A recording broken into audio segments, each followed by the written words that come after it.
Hi, my name's Al and today I'm going to show you how to replace the rear derailleur cable on your bike. Doesn't matter whether you've got 10 speed this, XDR that, a dodgy cable is going to make your gears play up. So yeah, it's important that we get this right. You're going to need a few tools, nothing too fancy. Some Allen keys, cable cutters, good quality ones are an absolute must, and Phillips #2 screwdriver. That's your lot. Okay, first of all we need to remove the old cable. To begin with, shift all the way down using this trigger.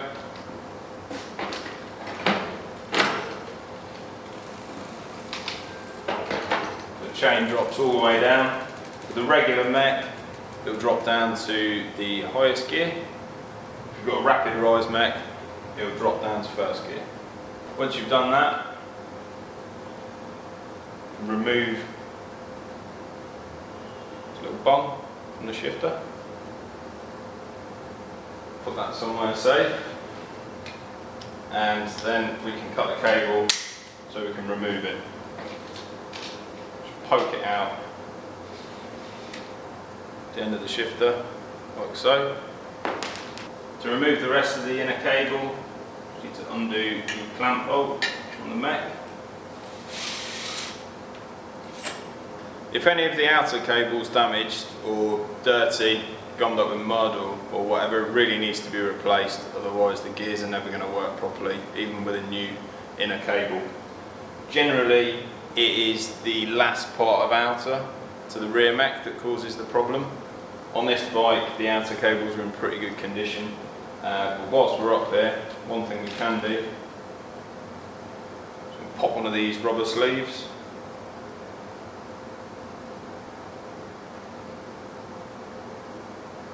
Over the outer, just to help prevent it from rubbing on the frame.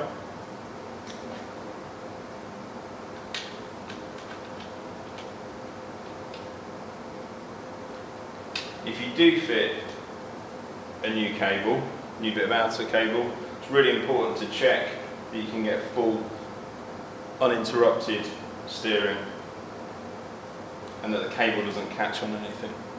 This bit of cable in here is the main culprit for causing problems as far as the outer is concerned, especially on older style mechs, non-shadow mechs, where you've got a big loop of cable which can collect water, can corrode in there, and that will ruin your shifting.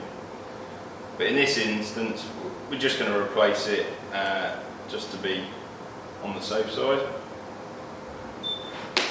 So we've got a new bit of outer here, Shimano outer, which is great stuff, well recommended.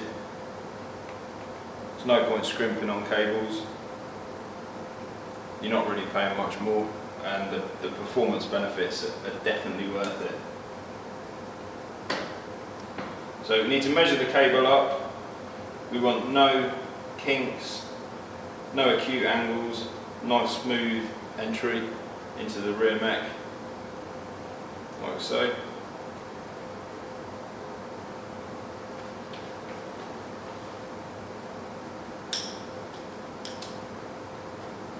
Well, good quality cable cutters, just cut straight through.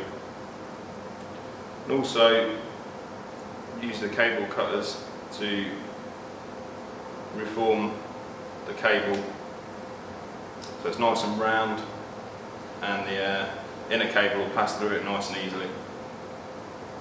If you can as well, it's a good idea at this part of the bike to use a ferrule with a plastic nose that you can take a little rubber shield onto it as well. That will help keep a lot of the mud and water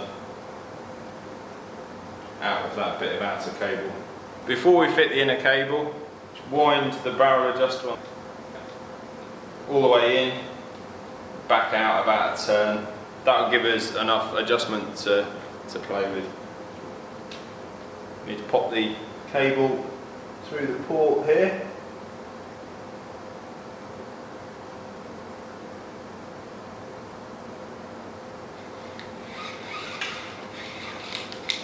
Pull it all the way through.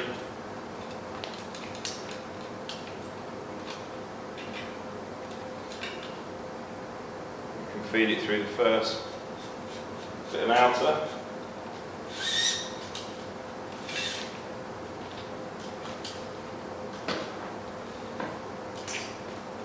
With the inner cable in place, we can refit a little plastic screw to the shifter. Stop any crap getting in there. If you like, also, some little rubber donuts, put them on the inner cable just to help keep down noise on the frame. Just thread it through the rest of the outer.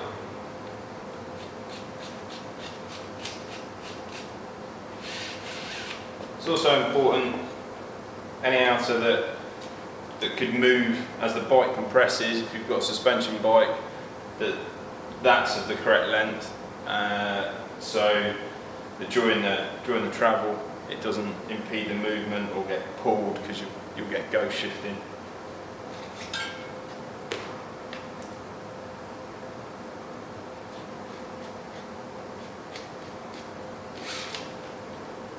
With the cable all the way through, just need to secure it. So route it correctly through the pinch bolt. Pull it tight with your hand and nip the clamp up. Because we've just fitted new cable, new bit of outer, it's important that we bed it all in.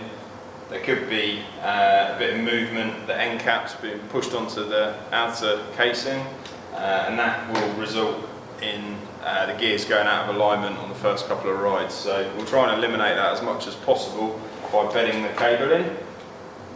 Just give it a good hard pull. That will pull the end caps on and help reduce any misalignment of the gears in the first couple of rides. Now that we've bedded in the cable, you can see there's a fair bit of slack there. So we'll just pull that through. If we don't do this, we'll end up having the barrel adjuster all the way out, which isn't good. And nip that up.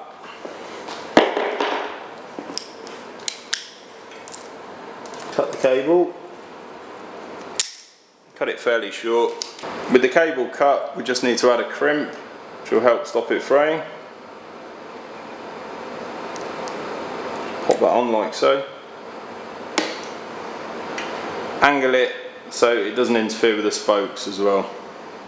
With the new cable in place, there's only one part of the gear adjustment which we need to worry about. The stops, so the high and the low stops, should remain set as they were, as long as they were working correctly before, shouldn't be an issue. Same goes for the B tension, should be the same as well. The only thing which we have changed is the cable tension, so that will be your indexing, which is controlled by the cable tension. What we're looking for is when we shift up one gear, one easier gear, then the chain should shift up one sprocket, as it has done there. If it does need adjustment, it's all done with cable tension out of the barrel adjuster. What we're trying to do in this gear, so on this bike, it's the 9th gear, 10-speed bike, is align the top jockey wheel, guide wheel, with the 9th sprocket on the cassette. And that should give you a well-indexed gear setup.